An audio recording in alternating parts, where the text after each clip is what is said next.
اما بعد فاعوذ باللہ من الشیطان الرجیم بسم اللہ الرحمن الرحیم یا ایھا الذین آمنوا اتقوا اللہ ولتنظر نفس ما قدمت لغد صدق اللہ مولانا العظیم وصدق رسولہ النبی الامین الکریم ونحن علی ذلک لمن الشاہدین والشاکرین والحمد للہ رب العالمین۔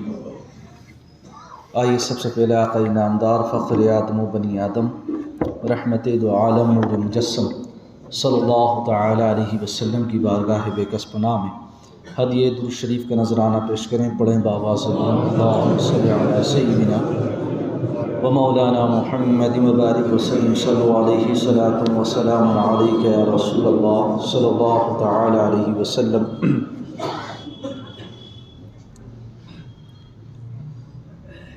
2023 کا یہ پہلا جمعہ ہے۔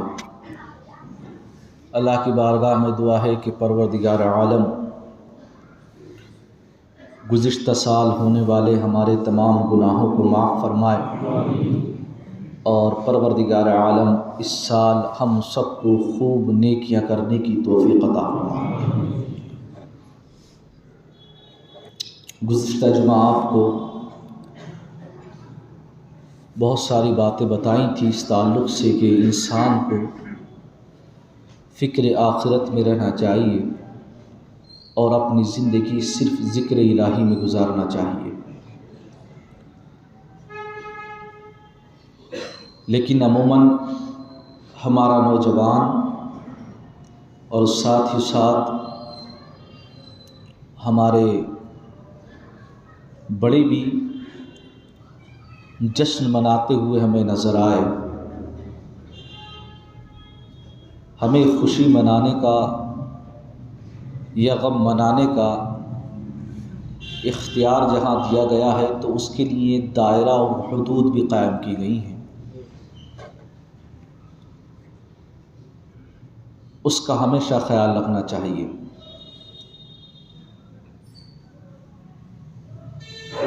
ہمارا نوجوان اور ہم سب یہ سوچتے ہیں کہ نئے سال کا آغاز ہوا ہے تو ہم ایک سال زیادہ جی لیے یا ایک سال ہم بڑے ہو گئے، جبکہ وہ یہ بھول جاتے ہیں کہ ہماری مقررہ جو مدت ہے، جو زندگی اللہ نے ہمیں دی ہے، اس کے سال، اس کی ساعتیں، اس کے دن متعین ہیں، ان میں سے ایک سال اور کم ہو گیا ہے۔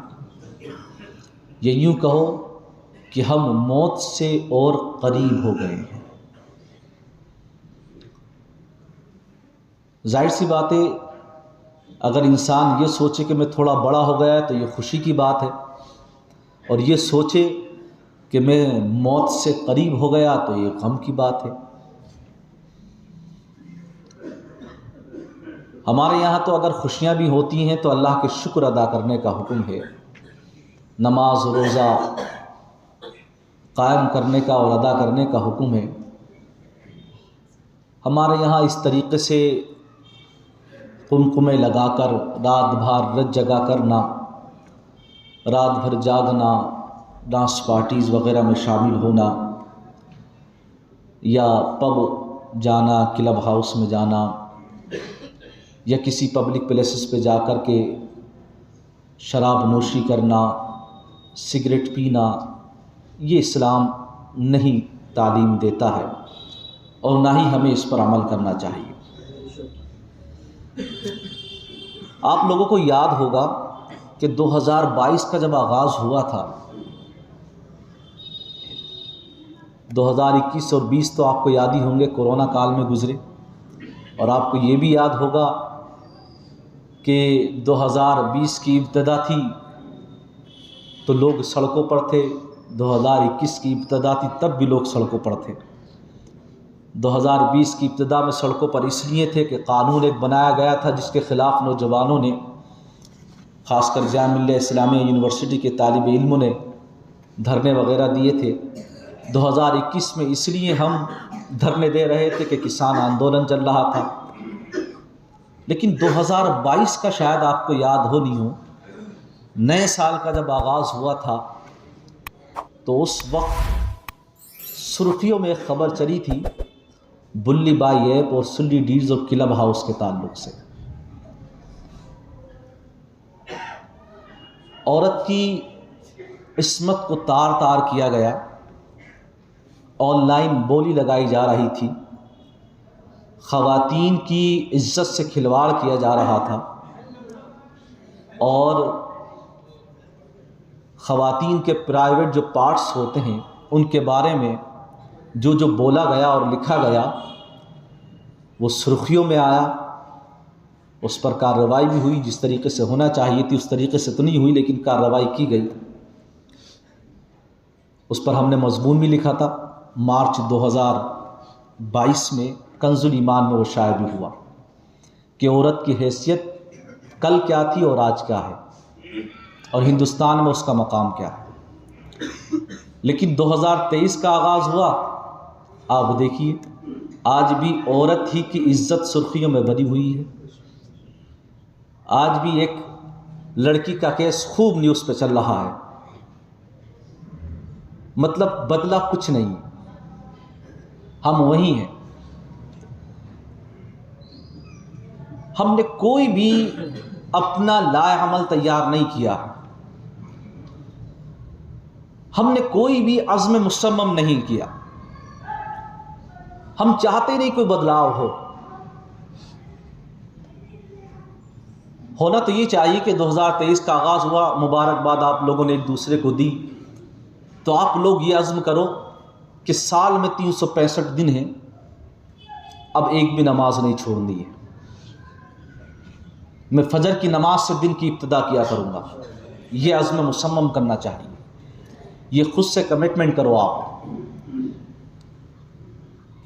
آپ کو یہ عزم مصمم کرنا چاہیے کہ میں اب قرآن پاک ضرور روز تھوڑا سا پڑھا کروں گا،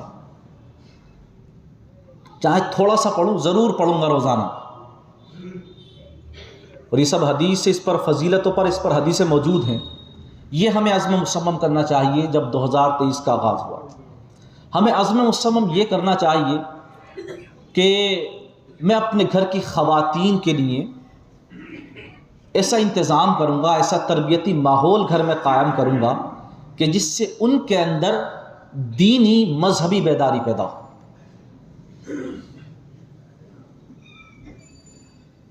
ابھی اگر میں کچھ کہنے لگوں، بولنے لگوں، تو لوگ یہ سوچیں گے، یا خواتین سنیں گی تو یہ سوچیں گی کہ ہم عورتوں کے خلاف ہیں، ہم ان کے دشمن ہیں. ایسا نہیں ہے. ہماری بھی بہن ہے، ہماری بھی بیٹیاں ہیں، ہماری بھی ماں ہیں، ہماری بھی بیویاں ہیں، تو وہ سب بھی عورتیں ہی ہیں. اور ہم یہ حکم جو بیان یہاں کرتے ہیں وہ قرآن کا کرتے ہیں، تو قرآن تو تمہارا دشمن نہیں ہو سکتا نا، وہ تو اللہ کا کلام ہے، اور اللہ تو کسی کا دشمن نہیں ہو سکتا. اگر اللہ کے بارے میں یہ تصور کر لیا جائے یا یہ عقیدہ کر لیا جائے کہ اللہ انسانوں کا دشمن ہے، تو انسان کافر ہو جائے گا. بھئی اللہ تبارک و تعالیٰ تو مہربان ہے اور رحیم ہے. تو جب اللہ تبارک و تعالیٰ تم پر مہربان ہے، رحیم ہے، یہ مانتے ہو، تو پھر اس کی تعلیم پر کیوں عمل نہیں کرتے، اس کی اطاعت کیوں نہیں کرتے؟ ہمیں عزم مصمم یہ لینا چاہیے کہ ہم اپنے گھر کی خواتین کو بے پردہ نہیں گھومنے دیں گے. اب سوچیے یہ کیسز کیوں ہوتے ہیں کہ آپ دیکھیے کہ ایک لڑکی کو 12 کلومیٹر یا 14 کلومیٹر تک گھسیٹا جاتا ہے. اب سوچیے اس کے جسم کا کیا حال ہوا ہوگا. روح کانپ جاتی ہے اس واقعے کو سننے کے بعد کہ اسے روڈ پر 12 کلومیٹر یا 13 کلومیٹر کار سے گھسیٹا گیا. ہندوستانیوں کو بھی چاہیے، اور ہندوستان قانون بناتا بھی ہے. آپ دیکھیے میٹرو کے اندر الگ کوچ کیوں رکھا گیا عورت کا؟ کیونکہ چاہتے ہیں کہ عورت کا تحفظ ہو.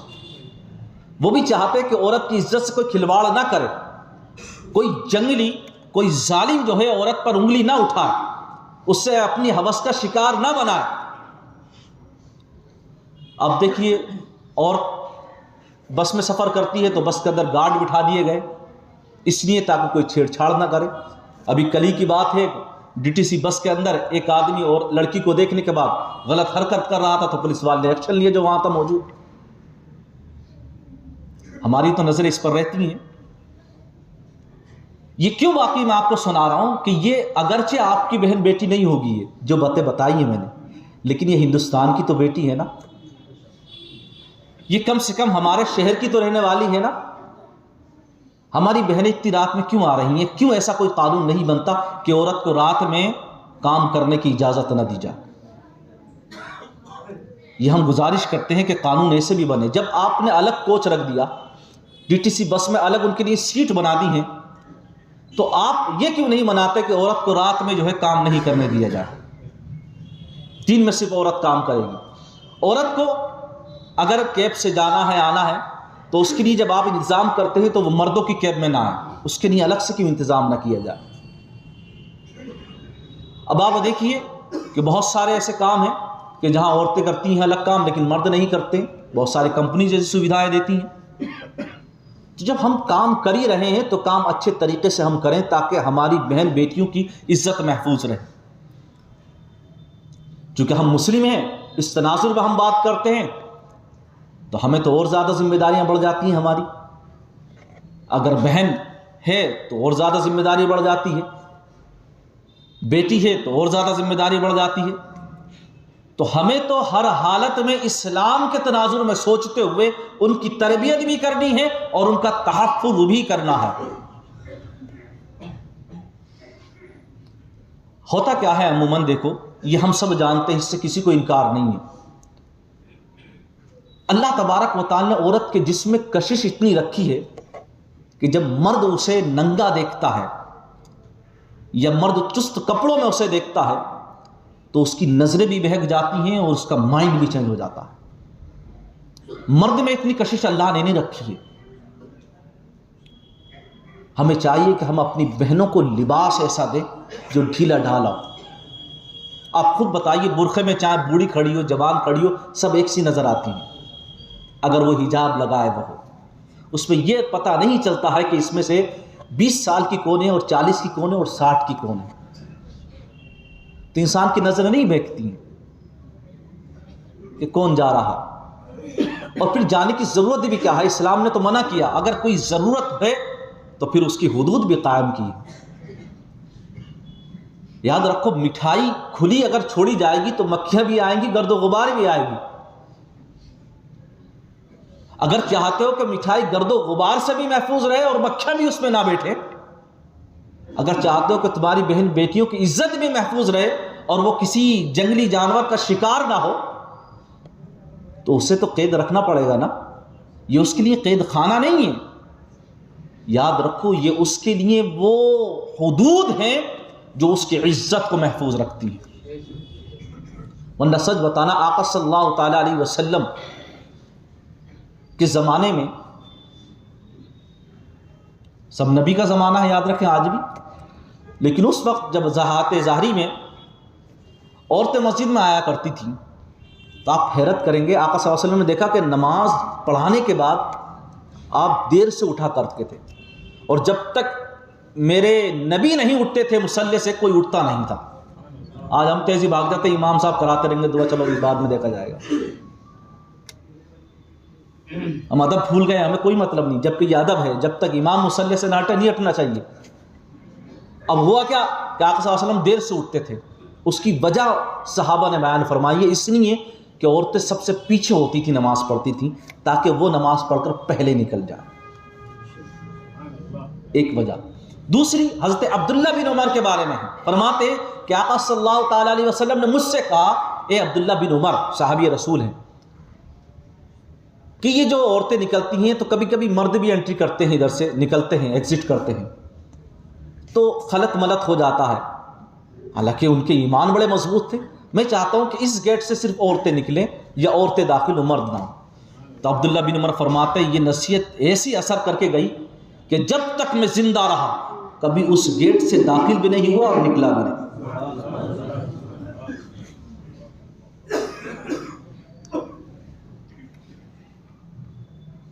ہم چاہتے ہیں کہ وہ کسی فتنے کا سبب نہ بنے، ہم چاہتے ہیں کہ وہ اخباروں کی زینت نہ بنے غلط طریقے پر۔ جیسے آج دیکھیں کس طریقے سے کیس چل رہا ہے، نیوز کس طریقے سے دکھا رہا ہے۔ آقا صلی اللہ علیہ وسلم کے دور میں ایک واقعہ اور پڑھا تھا ہم نے، کہ ایک عورت بازار گئی اور جانے کے بعد کچھ لیا تو وہاں جو دکاندار تھا اس نے دوپٹہ کھینچ لیا کسی بات پر. وہ عورت ایسے ہی نظریں جھکائی ہوئی آقا صلی اللہ تعالیٰ علیہ وسلم کے پاس آئیں.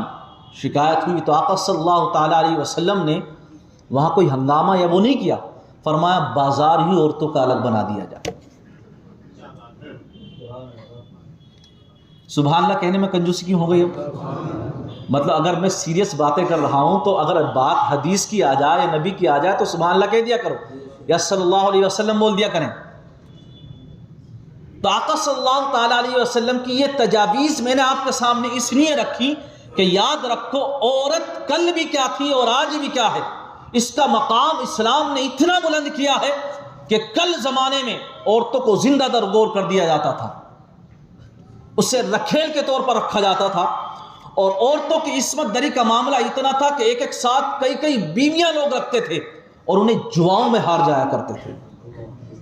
آپ حیرت کریں گے, بیویوں کو ایکسچینج کر لیا کرتے تھے. یہی کلچر آج پھر آ چکا ہے کہ جو ماڈرن اور ایڈوانس لبرلزم اور سیکولرزم کا لبادہ اوڑھے ہوئے اپنی بیویوں کو ایکسچینج کرنا. آپ حیرت کریں گے, یہ میں کوئی ہوا کی بات نہیں کر رہا ہوں, یہ ریئلٹی بتا رہا ہوں میں. اپنی بیویوں کے ساتھ زیادتی کرنا. ارے اسلام تو وہ تعلیم دیتا فرماتا ہے قرآن کریم بِأَيِّ ذَنبٍ قُتِلَتْ وَإِذَا الْمَوْءُودَةُ سُئِلَتْ بِأَيِّ ذَنبٍ قُتِلَتْ. اللہ نے فرمایا کل قیامت کے دن جب حساب لیا جائے گا تو یہ جو عورتیں زندہ درگور کی گئی ہیں یہ کھڑے ہو کر سوال کریں گی کہ انہیں کیوں زندہ درگور کیا گیا تھا. قرآن کی تعلیم ہے یہ. سورہ نحل پڑھو کہ عورتوں کا کیا مقام بیان فرمایا ہے. فرمایا کہ یہ تو کافروں کا طریقہ ہے کہ جب ان کے گھر لڑکی پیدا ہوتی ہے تو چہرے بگڑ جاتے ہیں.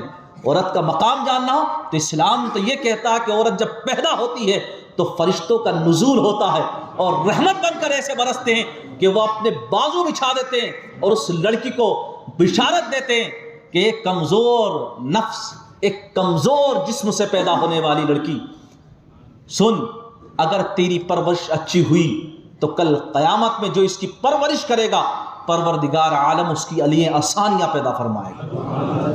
بعض روایات میں جنت کی بشارتیں دی گئی ہیں. آقا صلی اللہ تعالیٰ علیہ وسلم کی حدیثیں موجود ہیں, اور اس سے بڑی بشارت کیا ہوگی. فرمایا گیا کہ جنت جو اطمینان کا گھر ہے, سکون کا گھر ہے, راحت کا گھر ہے, اس گھر کو ہی ہم نے ماں کے قدموں میں رکھ دیا. اور کیا عزت چاہتی ہو آپ کتنی بلندی چاہتی ہو آپ. بس ہم تو تم سے صرف اتنا چاہتے ہیں کہ تم اپنے جسم پر لباس ایسا پہنو, تمہارا سطر ایسا ہونا چاہیے کہ کسی کی نظریں نہ بہکیں, کوئی تم پر نظریں اٹھا کے نہ دیکھے. اور یاد رکھو یہ صرف خالی مسلمان عورتوں کے لیے حکم نہیں ہے, یہ حکم تو مومنین مردوں کے لیے بھی ہے. قُلْ لِلْمُؤْمِنِينَ يَغُضُّوا مِنْ أَبْصَارِهِمْ. مومنین مردوں کے لیے بھی حکم ہے کہ وہ اپنی نگاہیں نیچی رکھیں. تو ہمیں چاہیے ہم بھی اپنی نگاہیں نیچی رکھیں. یاد رکھو اگر ہم اسی طریقے سے زندگی گزارتے رہے جانوروں کی طرح تو پھر کیا فرق رہا ان میں اور ہم میں. وہ دن دور نہیں کہ جب جانوروں کی طرح ہم لوگ زندگی گزاریں گے. تم انسان ہو, تمہیں حق دیے گئے ہیں, تمہیں حقوق بتائے گئے ہیں, تمہیں تمہاری ذمہ داریاں بتائی گئی ہیں. میری نوجوانوں سے یہی اپیل ہے کہ تم اپنے وقت کو برباد نہ کرو. 2023 شروع ہو چکا ہے, عیسوی اعتبار سے نیا سال ہے, ورنہ ہمارا نیا سال تو ہجری اعتبار سے محرم سے شروع ہوتا ہے.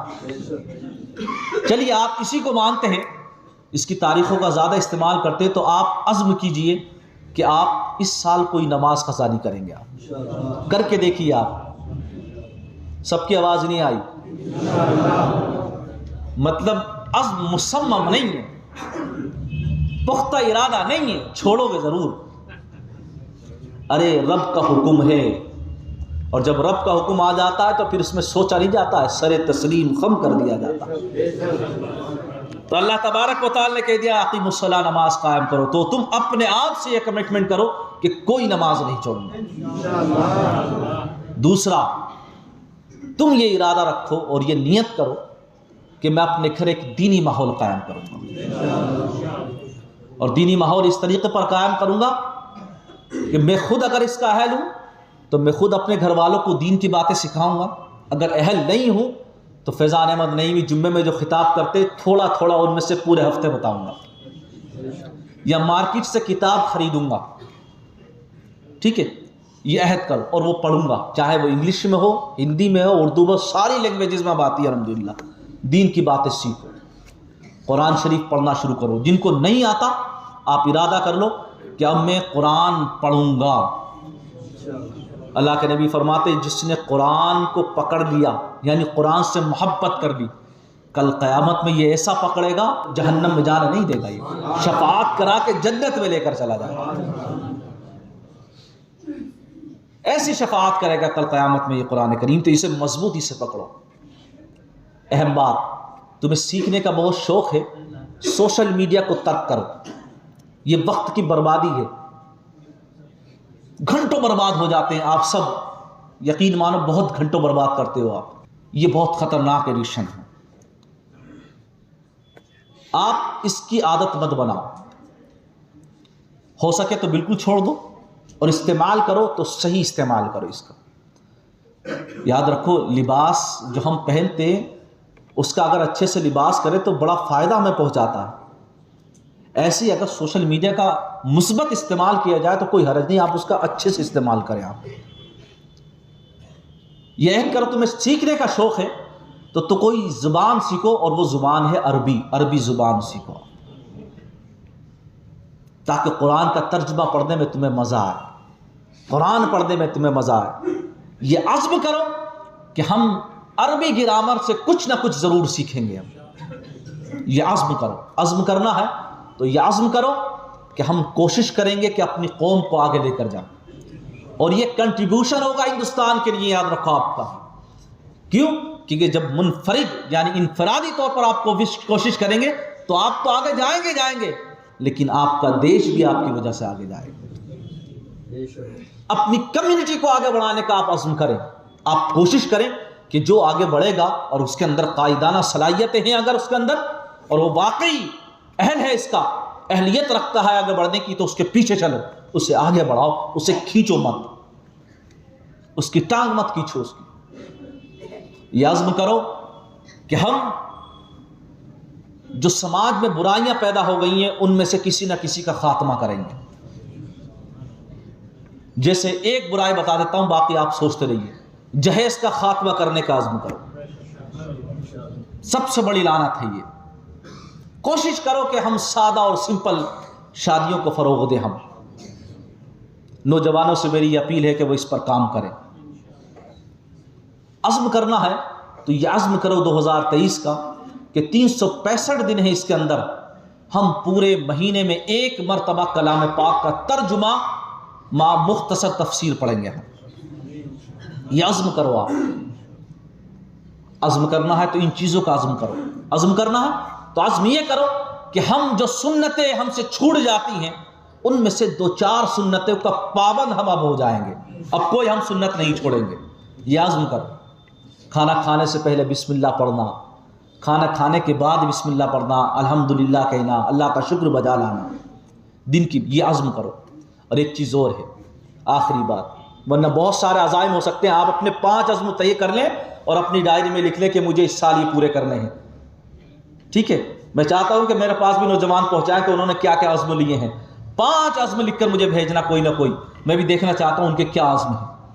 میرا جو گول ہے وہ میرے دل میں ہے کہ اس سال مجھے یہ ٹارگیٹ حاصل کرنا ہے، اب اس کو کیسے کرنا ہے وہ ہم سوچیں گے۔ ایگزام قریب ہے، بچوں کے ایگزام کی تیاری میں لگ جائیں، کسی کو بڑے ایگزام کی تیاری کرنی ہے تو ابھی سے اس کی پلاننگ بنانا شروع کرے۔ اسی طریقے سے اس سال تمہیں ایک بڑا عزم یہ لینا ہے، جو بتا رہا تھا، کہ تمہیں اپنے رشتہ داروں کو جوڑ کر رکھنا ہے، صلہ رحمی جسے کہتے ہیں، یہ عزم بنا کرو۔ اپنی کمیونٹی کے اندر یکجہتی اور اتحاد برقرار رکھنے کی کوشش کرو، ایک دوسرے کو سلام عام کرو، یہ حدیث پاک ہے، پہل کیا کرو، اس میں یہ عزم کرو۔ آپ یہ چھوٹی چھوٹی سنتیں، چھوٹی چھوٹی باتیں میں نے آپ کو کی، باقی آپ بڑا سوچنے والے ہیں مجھے اتنی یاد آئی تو بتا دی، آپ جو بڑا سوچ ہے مجھے بھیج دیجیے، شاید میں بھی تھوڑا بڑا سوچ لوں گا، لیکن کام اتنا کرو کہ وقت کی بربادی نہ کرو۔ اللہ تبارک و تعالیٰ عمل کی توفیق بخشے، کوئی غلطی ہو مولا معاف فرمائے۔ استغفر اللہ ربی من کل ذنب واتوب الیہ وما علیم۔